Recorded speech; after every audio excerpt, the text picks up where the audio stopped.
Oke teman-teman, kali ini kita sudah sampai di rumah. Kita tadi mulai bereksperimen dari berangkat ke Binyu.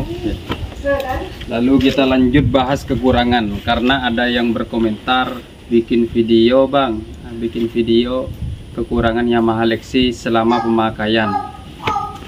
Jadi motor ini sudah 11 bulan berjalan dari pembelian. Kemudian kekurangannya, kalau menurut saya di sini bagian belakang bang, sok belakang. Di sok belakang ini kalau sendirian ini keras teman-teman. Cuman ini masih bisa ditoleransi. Kenapa? Karena memang wajar. Ini kan sok satu harusnya memang keras supaya ketika kecepatan tinggi itu jadi tetap stabil, motor tidak goyang. Kalau semisal ini lembut, nah ini bahaya buat kecepatan tinggi. Tapi kalau sudah berboncengan ya, ini lain cerita teman-teman. Jadi ketika berboncengan itu terasa lembut. Apalagi kalau bobot pemboncengnya itu sekitar 60 kilo ke atas atau 70 ya. Kemudian kekurangan yang kedua ini pada bagian rem belakangnya, karena masih menggunakan tromol. Penggunaan rem tromol ini Bang Malik. Nah ini ya, ini sudah kurang ini teman-teman. Dan karena pemakaian juga, dan alhasil ketika remnya ini udah kurang pakem, biasanya kalau udah di rem tangan itu ya, kalau udah standar satu rem tangan ini suka lepas biasanya teman-teman. Kalau udah di rem gini ya, udah rem tangannya udah kita tekan, ini biasanya suka lepas sendiri karena remnya sudah haus. Itu kekurangannya kalau menurut saya. Yang kedua, itu kekurangan yang ketiga di bagian spakbor belakang teman-teman. Bagian spakbor belakang ini kadang bunyi teman-teman. Nah ini ya, ini terasa longgar sekali karena ini menurut teman-teman saya memang salah satu baut ini tidak ada yang bautnya, alias tidak ada bautnya. Ini salah satunya ini tidak ada, cuman saya belum pernah membuka, cuman informasinya seperti itu. Dan ininya bunyi biasanya teman-teman. Ini ya, nah bunyi ya. Nah itu ya, ini termasuk kekurangan kalau menurut saya, kekurangan juga ya. Terus kemudian kekurangannya lagi, ini Bang Malik. Nah, ini Bang Malik. Di bagian gantungan barang bagian depan ini ya, ini terbuat dari plastik teman-teman. Plastik yang tidak keras ya.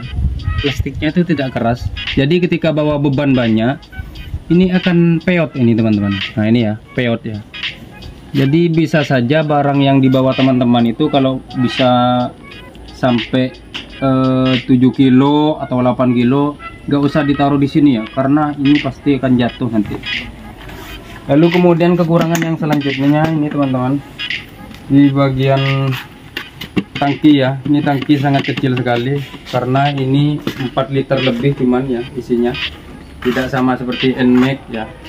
Kalau NMAX itu kan 7 liter lebih, ini 4 liter lebih ya, karena di sini masih ada bagasi, yang bagasinya itu juga termasuk kecil teman-teman.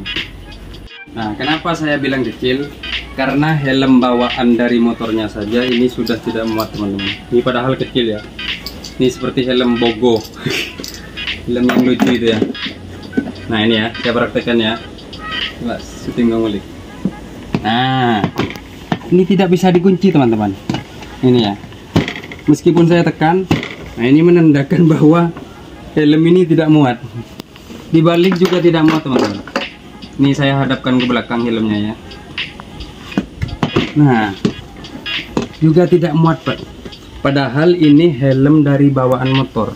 Memang asli dapat ketika pembelian motor, dapat helm ini teman-teman. Apalagi helm yang lebih besar. Nah ini helm halves ya. Kalau helm halves itu tidak ada dagunya ya. Apalagi helm full face, makin tidak muat, saya yakin. Yang lebih kecil saja ini tidak muat. Nah ini ya. Nah itu ya, tidak bisa ditutup teman-teman. dihadapkan ke belakang juga tidak bisa teman-teman. Ini kekurangannya ya. Jadi teman-teman kalau memang mengharapkan motor yang bagasinya lebar, harus pikir-pikir dulu kalau mau beli motor ini. Nah. Dan untuk yang selanjutnya ini tongkat teman-teman. Nah, standar satunya ini ya. Ini kadang kalau kita naruhnya itu kurang tepat ya. Maksudnya belum begitu jejak. Jadi mending hati-hati ya, lihat dulu tongkatnya. Karena sering kejadian, punya saya juga pernah roboh gara-gara ini belum jejak gini ya, belum lurus. Terus akhirnya motornya roboh teman-teman. Cuman kalau punya Aerox, punya NMAX itu enggak teman-teman. Ketika kita sudah standar samping seperti ini, itu langsung lurus. Kalau ini kadang enggak ya, kadang goyang ya, kalau punya Lex ini. Itu kalau menurut saya. Dan untuk kelebihannya itu sangat banyak sekali. Nah, dan ada satu lagi kekurangan, lupa saya. Ini bagian tombol Bang Malik, sini Bang Malik. Nah ini. Jadi pada bagian tombol ini kekurangannya ya. Ini tombol-tombol yang di sini, yang di bagian setang ini, saklar-saklarnya ini kadang suka error teman-teman. Kenapa saya bilang error? Karena ini kan tombol hazard seharusnya ketika dinyalakan seperti ini ya. Nah, ini kan seharusnya hidup. Nah, ini tidak hidup teman-teman. Nah, tidak hidup ya. Nah, kadang saya yang mau nyalain tombol hazard itu harus nyalain tombol yang kiri dulu ini, tombol sen. Nah, biasanya baru hidup. Cuman ini sudah error juga teman-teman.